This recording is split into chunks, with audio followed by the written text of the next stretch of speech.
What do you make of this? You recognise the subject matter? Big horsey man carries off naked lady. Big horsey man is a centaur. It's Nessus and Deianira attributed to Tempesta. For my money, it's a forgery. An excellent one, possibly Eric Hebben, but a fake. And how would you catalogue it? Tempesta, no question. Well, now perhaps you'd like to look at this.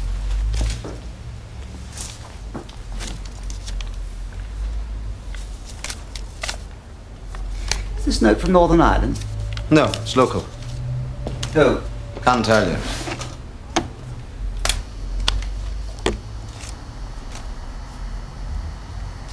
It's not bad. Oh, it's a little better than that. If the whole batch is this quality, I might place an order on Mr. Callard's behalf. 10%. Well, you're paying 9.5, I suppose. None of your business. Half a percent for a middleman. A middleman and a middlewoman. It's not much given the risk involved. Okay. We'll take £750,000 worth. Too big an order? No, not at all. The euro stands at 1.4621 today, which means... €1,069,575, rounded up, that's 10,696 €100 notes.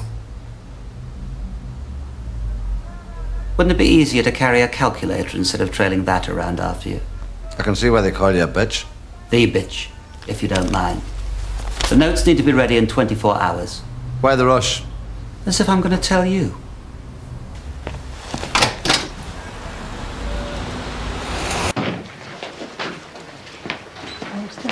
You've been talking to my wife, haven't you? Look, I dropped the meter around for you and she wanted to know why. And it was your decision to make, was it? Not mine.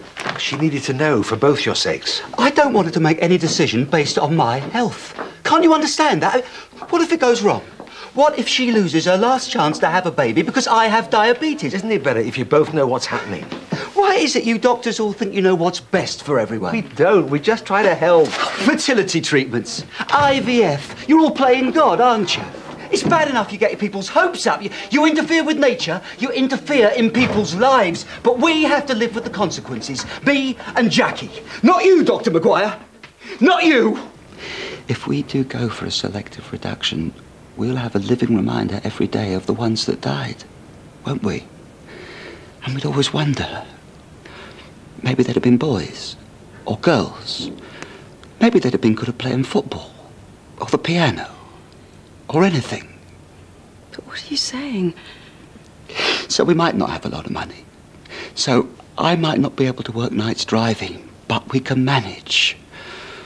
We'll struggle, but we'll struggle together, eh? What are you saying, Howard? I'm saying, why don't we go home? For centuries, diamonds have been central to Jewish survival. You couldn't escape with an oak chest or a dinner service, but a diamond. Well, our man... Small enough to be concealed on the body and redeemable for cash anywhere in the world. You say he moved here in the 1950s? Is that a problem? Well, by 1950, the cutting industry had moved to Antwerp. Unless... In the 40s, diamond cutting was a protected industry. Jewish refugees were allowed to set up factories if they taught war veterans the trade. So the government needed experienced cutters to teach them? His name was Joseph Neumann. Or he may have called himself John Newman. Anglicised his name, blend in. Made it easier to do business with non-Jews. So you do remember him? Remember him? No.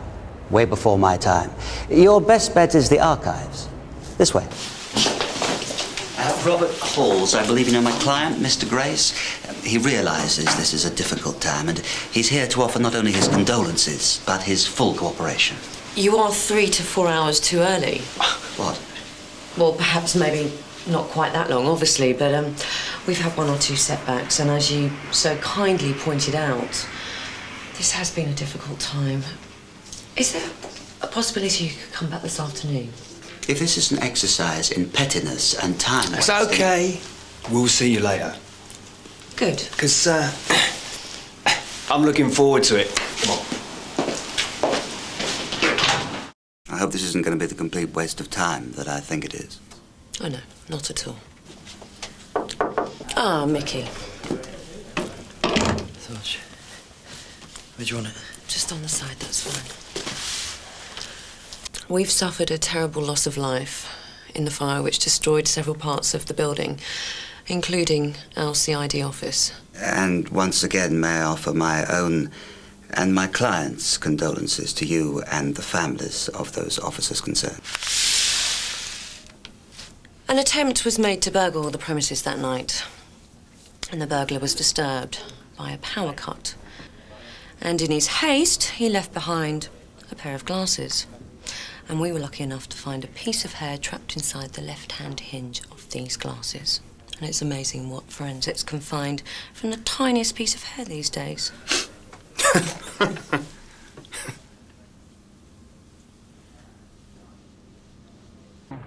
Is it victim number 5?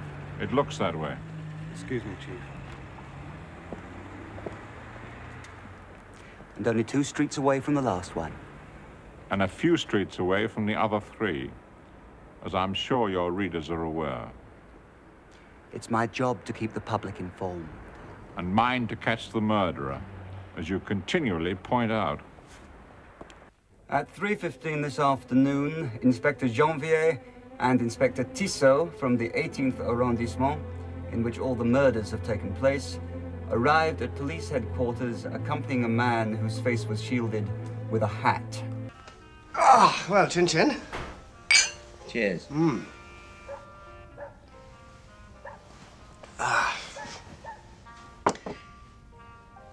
Have you thought any more about my proposition? I don't know. Well, we don't want to leave it too late. I mean, who's to say how much longer the war will go on? Could be years. Could be weeks. Look, take my word for it, Max. There are weaving mills all over the country going under, a shortage of men. You buy them cheap, you keep them ticking over. At the end of the war, we'll make a fortune. I need to think a bit more. Fine, you think all you like. But textiles are my business. It's your finance, my expertise. Nothing can stop us. Come on, lads. Move it. Let's be having you. Go and get some sunshine, Sparta. Do you some good. I hadn't even finished my breakfast yet. Well, you'll have to start getting up earlier, won't you, Irish?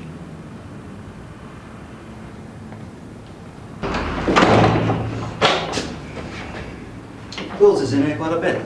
So why was he sleeping in a boiler room round the corner? I don't like rules, these kids. All have their fill of institutions. They'd rather sleep rough?